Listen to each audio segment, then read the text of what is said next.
En 1991, des scientifiques ont fait une découverte importante qui a réellement ouvert la porte à cette conversation.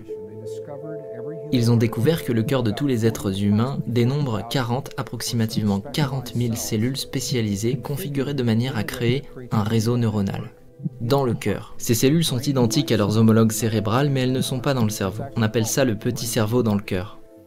Ces 40 000 cellules spécialisées, ce sont des neurones sensoriels.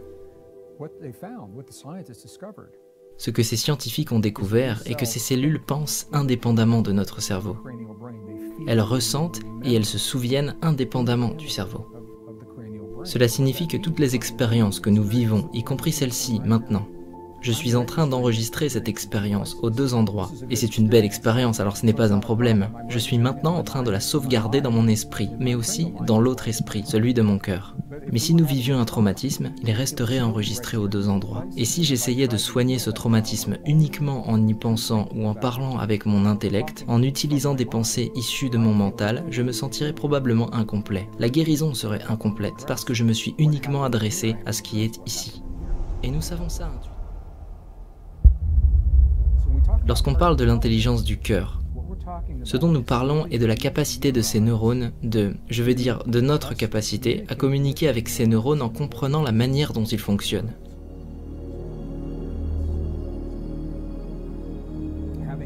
Plus tôt dans cette conversation, nous parlions de vivre des expériences dont nous ne connaissons pas le sens. S'il n'y a personne à qui demander ou qui pourrait nous accompagner, pas même Google, et nous n'en avons pas besoin parce que nous aurons toujours la réponse ici.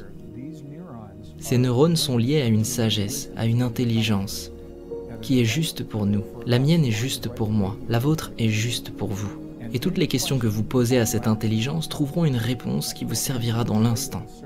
Elle ne vous dira jamais quelque chose de dangereux ou quoi que ce soit qui pourrait blesser quelqu'un d'autre. Patientez une minute s'il vous plaît. Je me suis mis sur le côté. Et il y a une technique. Vous pouvez littéralement toucher votre cœur, comme ça. Et lorsque vous touchez votre cœur, votre attention vient toujours se poser là où se trouve la sensation. De cette manière, vous attirez votre attention dans le centre du cœur. Vous ralentissez votre respiration. Juste quelques respirations plus lentes que d'habitude. Lorsque vous ralentissez votre souffle, cela indique à votre corps que vous êtes en sécurité, que vous êtes dans un lieu sécurisé. Et lorsque vous êtes en sécurité, il y a un switch, c'est comme un déclencheur émotionnel, qui libère dans le corps une biochimie de la guérison et de la régénération.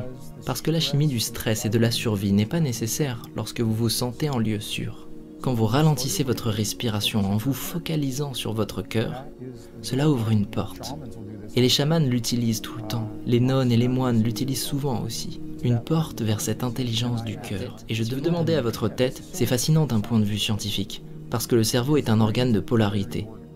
Il y a le cerveau gauche et le cerveau droit. Et il y aura toujours un neurone de bon et de mauvais, de bien, de mal, de succès et d'échec. Si vous posez une question à votre cerveau sous pression, votre cerveau va solliciter les spirales de la logique et de l'ego, ce qui vous éloignera de la réponse.